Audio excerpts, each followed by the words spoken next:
നല്ല അടിപൊളി ടേസ്റ്റിൽ ചെയ്തെടുക്കുന്ന ഒരു കസ്റ്റാർഡ് ക്രീം ബണ്ണിൻ്റെ റെസിപ്പിയാണ്. അപ്പോൾ ഈ ഒരു മാംഗോ സീസണിൽ നമുക്ക് സ്പെഷ്യലായിട്ട് മാംഗോ കസ്റ്റാർഡ് ക്രീം ബണ്ണെന്ന് ചെയ്തെടുക്കാം.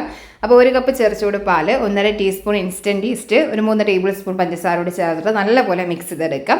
ഇനി ഇത് 20 മിനിറ്റ് ഒന്ന് മാറ്റി വെച്ചതിന് ശേഷം ഇതിലേക്ക് മുട്ട, വാനില എസൻസ്, പിന്നെ ഒരു 3 ടേബിൾ സ്പൂൺ സൺഫ്ലവർ ഓയിലും കൂടി ഒഴിച്ചു കൊടുക്കുന്നുണ്ട്. അപ്പോൾ ഞാൻ ഇതിലേക്ക് യൂസ് ചെയ്തിട്ടുള്ളത് സൗത്ത് ഇന്ത്യയിലെ തന്നെ ഏറ്റവും വലിയ ഫുഡ് പ്രോസസ്സിംഗ് കമ്പനികളിലൊന്നായ പാരസൻസ് ഗ്രൂപ്പിൻ്റെ അതിഥി സൺഫ്ലവർ ഓയിലാണ് കേട്ടോ. മാത്രമല്ല കേരളത്തിലെ തന്നെ സൺഫ്ലവർ ഓയിൽ റിഫൈൻഡ് ഉള്ള ഏക ഗ്രൂപ്പും പാരസൻസ് അതിഥിയാണ്. അപ്പോൾ ഈ ഒരു സൺഫ്ലവർ ഓയിലും കൂടി കൊടുത്തതിന് ശേഷം നല്ലപോലെ മിക്സ് ചെയ്തെടുക്കുക. ഇനി ഇതിലേക്ക് 1.5 കപ്പ് മൈദയും കുറച്ച് ഉപ്പും കൂടി ചേർത്തിട്ട് കട്ടയൊന്നുമില്ലാതെ നന്നായിട്ടത് മിക്സ് ചെയ്തെടുക്കണം കേട്ടോ. എന്നിട്ട് മൂടി നമുക്ക് 1 മണിക്കൂറിന് ഫെർമെൻറ്റ് ചെയ്യാനായിട്ട് മാറ്റി വയ്ക്കാം.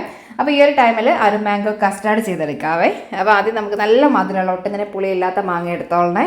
ഒന്ന് ബ്ലെൻഡറിലേക്ക് മാറ്റുന്നുണ്ട്. കുറച്ച് പാലും കൂടി ഒഴിച്ചിട്ട് അതുപോലെ തിക്ക് പേസ്റ്റായിട്ട് അരച്ച് മാറ്റാം.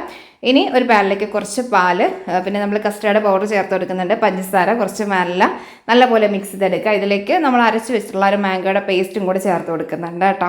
നന്നായിട്ടൊന്ന് തിളപ്പിച്ച് കുറുക്കിയത് ഇതുപോലെ തിക്കായി വരുന്ന സമയത്ത് ഫ്ലെയിം ഓഫ് ചെയ്യാം. ഒന്നുകൂടി തണുത്ത് വരുമ്പോൾ ഒന്നുകൂടി നല്ല തിക്കായി കിട്ടും കേട്ടോ. ഈ ഒരു ടൈമിൽ നമ്മുടെ ആ ഒരു മിക്സും നല്ലപോലെ ഒന്ന് ഫെർമെൻറ്റ് ചെയ്ത് കിട്ടിയിട്ടുണ്ട്. കണ്ടില്ലേ, നല്ല സോഫ്റ്റ് ആയിട്ട് കിട്ടിയിട്ടുണ്ട്. ഇനി നമുക്ക് പെട്ടെന്നൊന്ന് ഫ്രൈ ചെയ്തെടുക്കാം.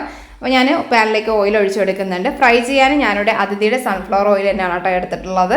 ഏറ്റവും വലിയ പ്രത്യേകത ലെസ് അബ്സോർബൻസി ആണ് കേട്ടോ. അപ്പോൾ അതുകൊണ്ട് തന്നെ നമ്മൾ ഡീപ് ഫ്രൈ ചെയ്യുന്ന ടൈമിലും കുറച്ച് മാത്രമേ ഓയിൽ കുടിക്കുകയുള്ളൂ. നമുക്കൊന്ന് ആ ഒരു ചൂടായ ഓയിലേക്ക് ഈ ഒരു ഷേപ്പുള്ള ഒരു സ്പൂൺ എടുത്തിട്ടുണ്ട് കേട്ടോ. ഒരു ബണ്ണിൻ്റെ ഷേപ്പിലേക്ക് ഇട്ടാനാണ്. കുറച്ച് ടൈം ആ ഒരു ചൂടായ ഓയിലൊന്ന് ഡിപ്പ് ചെയ്തിട്ട് കുറച്ച് വീതം നമുക്ക് ആ ഒരു മിക്സ് ഒന്ന് ഒഴിച്ചു കൊടുത്ത് ഇതുപോലെ ഓയിലൊന്ന് ഡിപ്പ് ചെയ്തിട്ട് ഫ്രൈ ചെയ്തെടുക്കാം കേട്ടോ.